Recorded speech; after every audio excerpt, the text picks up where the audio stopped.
Hey there everybody, it's Jackie with Sage Onion Biscuits. Well, I'm here to tell you I am in my element today because we're making biscuits. I am the biscuit lady and we're going to make some biscuits. But we're going to make a flavored biscuit that is probably a little bit out of the ordinary from what you're accustomed to making. I'm going to start with my standard buttermilk biscuit recipe, and then we're going to add in some fresh sage, 1 tablespoon of fresh sage, and 1 tablespoon of minced sweet onion. Sage and onion, what does that remind you of? Maybe Thanksgiving? Well, that's what it's reminding me of, because I will use these biscuits, these Sage Onion Biscuits, along with my Southern buttermilk cornbread for my traditional Thanksgiving buttermilk cornbread dressing. So these biscuits play off the flavors of what I normally put in my dressing: sage, onion, black pepper. This is just going to be so good, and it's going to give the dressing just a little extra oomph of flavor. So, all right, I've got 2 cups of self-rising flour in my bowl, and I've added in 1 tablespoon of finely minced fresh sage, 1 tablespoon of finely minced sweet onion. Got that in, and I've got 1 stick of butter here, which is a 1/2 cup. That's going to go in, and then the technique that I like to use, and this is the way I teach it, is that I like to pinch the butter and rub it in. Now I'll tell you right off the bat, I am either really brave or I'm delusional, because I am making biscuits wearing a navy blue top, and I have strewn white nut flour all over the southeastern United States of America doing cooking shows. I'm messy. So I'm either brave or delusional, and I'm afraid I'm going to find out what it is. We're fitting to find out what it is in just a minute. So I'm just going to keep mashing in the butter. And you don't need to worry about this so much. Some people are so precise about the butter shouldn't be any bigger than this, and the butter shouldn't be any bigger than that. Well, let me tell you, you can have it all different sizes in here, and it's still going to work out. It's still going to come out just fine. You want it to look a little bit like cornmeal, and then if you shake the bowl, you'll see the bigger pieces that come to the top, and I'm going to mash those in just a little bit, like that. All right, so I'm going to add in 1/2 teaspoon of garlic powder,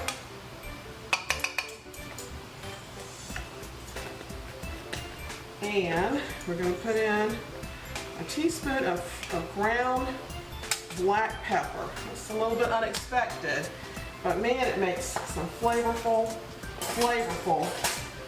biscuits. So I'm going to stir up those spices in there a little bit. And this is 1 cup of buttermilk. Now, to this buttermilk, I'm going to add just a tiny bit of honey. Not enough to make it sweet, but I think the honey kind of softens the sage just a little bit. So we're going to put in maybe 2 teaspoons of honey.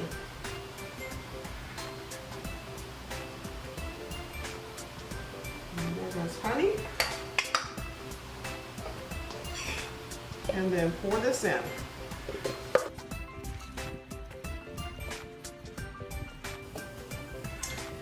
Okay, so I've got all my ingredients mixed up here.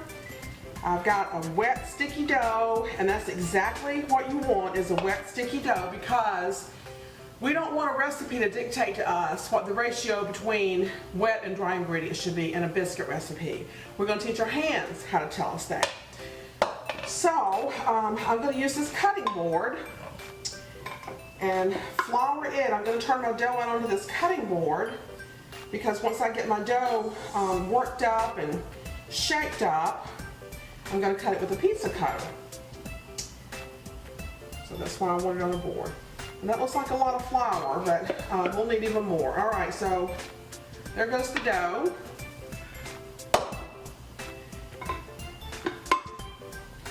And so you just add in, sprinkle on flour on the top, and then you start working this in. and you'll know that you've reached the right point in your dough's consistency when it's no longer sticky and it holds its shape. Just keep working in flour. So you obviously need more than the 2 cups that we started with.